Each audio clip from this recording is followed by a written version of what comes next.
Hey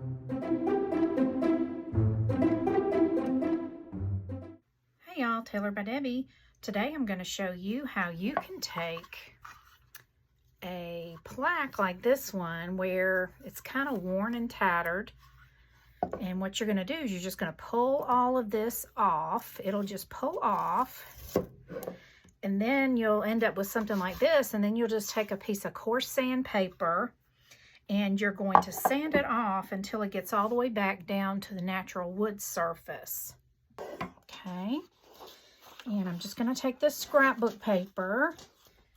It came from Hobby Lobby, and it's just a book of mixed media, different types of textures and things of paper. All right, and I'm going to kind of put it on here on the top and just see about how big it's going to need to be. Just kind of fold it a little bit, and when you turn it over, you can kind of see where those fold marks were. I'm just going to cut that out a little bit on the outside of where those folds are. Okay, just like that. And then we're just going to take some Mod Podge. All right, and we're going to brush a nice thick coat of Mod Podge onto our surface here. And you can buy this Mod Podge just about anywhere they sell craft supplies. Even Dollar Tree has smaller bottles of it.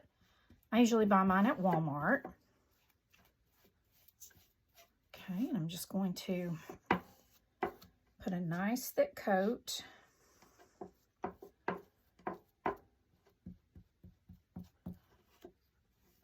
Make sure we get it all the way to the edges on all the sides here. Okay, now we got a nice good coat, and then we're just going to place our piece of scrapbook paper down over the top. Okay, making sure we get it hanging over the edge a little on each side, like that.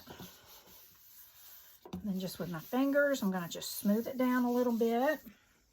Okay, then I'm going to take a piece of parchment paper, lay it over the top, and I have my little crafting iron. It's a little travel iron that I bought at Walmart for less than $20. You can use a regular iron if you want to. I just keep this one up here in my craft room. And we're going to iron it for about 15 seconds in each section, approximately, just till we know that the Mod Podge is drying underneath there and that it's good and set. I'm pressing down gently, and I have the iron on high, and there's no water in the iron. You don't want water or steam in your iron. Okay, just kind of feeling it to make sure it's all nice and smooth, and it is. Then I'm going to take my little Gator sander, and I'm just going to sand off at an angle the sides.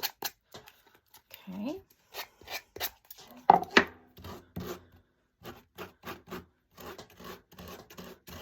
Trying to put it down here where y'all can see what I'm doing, but you're just going to kind of slightly at an angle sand that off. You don't want to do it on your sides, because see here I still have a nice plaid pattern on my sides that I want to stay. So I'm just going to carefully sand off my sides. Okay. Trying to hold it where y'all can see. It's easier to do when you're not trying to hold it in this manner where you can, you know, y'all can see what I'm doing in the camera. But look how quickly we have transformed our surface here.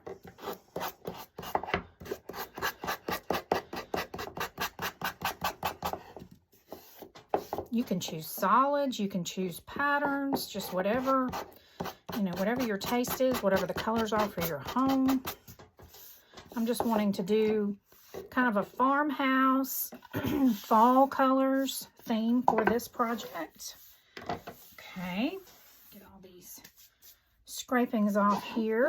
Okay, I'm going to just continue to gently sand that off until I have a nice smooth edge all the way around, and that looks good. Okay, there we go. Now, these, there's all different kinds of garlands out there right now that you can buy. I bought this one at Walmart. These are $4.47, and it comes with 7 pumpkins. All right, I just took one out and painted it, and you can paint it with whatever colors you like.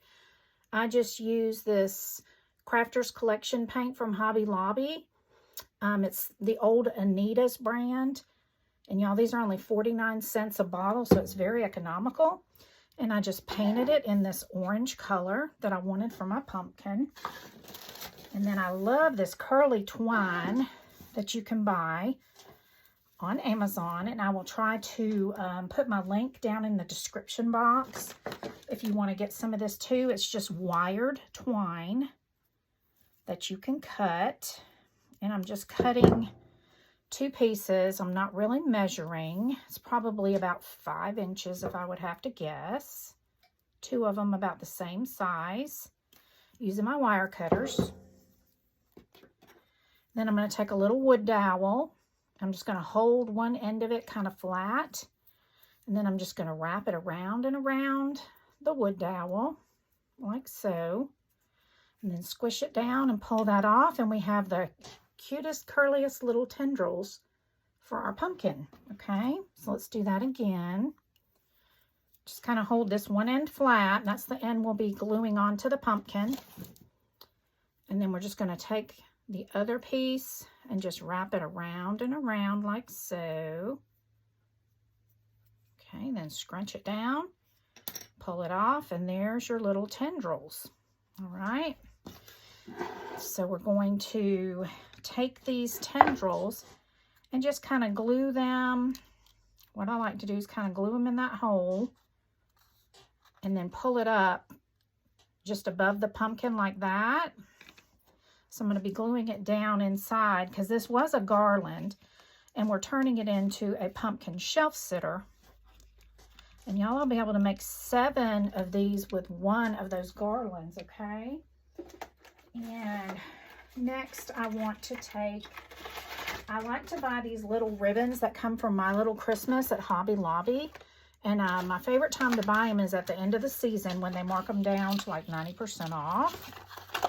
Because these are great to use for crafts. And you just pull the little twisty tie off. And we're just going to glue that on right here. And glue these 2 tendrils down. Okay, I'm just going to put a little bit of glue. And I'm using my hot glue. I'm just going to put it right there. And that's going to be covered up with the bow. So I'm not worried about the hot glue being gloppy. Okay. Just going to glue that down. All right. And then I'm going to take this bow. Put a little bit of glue across the back here. And we're going to glue this down in the center. Right here going across where those holes were. Now look how cute that is. Look how quickly we transformed that pumpkin. That was a garland. Now you can use it however you want to. See, we're going to glue it right on here. But before we do, I want to put a couple of leaves. Excuse me. And I like to use scraps of greenery that I have. And this is just a piece off of a fern. And I love these little leaves for these pumpkins. Because when you glue them on right here, they look really cool. All right. So we're just going to take and glue just a little bit of this kind of down behind this pumpkin and sticking up with the right side of the leaf to the front, okay? So we're just going to stick that there, and then we're going to do the same thing right here with this other one. Just securing it on the back side of the pumpkin a little bit. Let me show you how cute that looks when you turn it over. Look at that, y'all. Isn't that cute? It just adds so much. And then our final step is to glue this down kind of in the center here. And then this will be a cute little shelf sitter. It's unique. Nobody else is going to have one just like it. I love to make unique home decor, but it does not have to be difficult and it does not have to be expensive. So when you're out in the stores, look for garlands that you can take apart. You can turn these into, like if you have a fall tree, you could leave those 2 holes and put a string through and make them ornaments for your fall tree.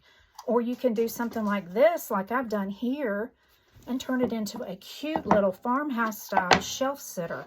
So I hope you guys will give this a try. If you do, please tag me in a photo because I'd love to see how yours comes out. And if you like these types of videos, please subscribe to my channel. Click the bell so you'll always know when I'm putting up new videos. Thank you so much for watching. Y'all have a blessed day. Bye.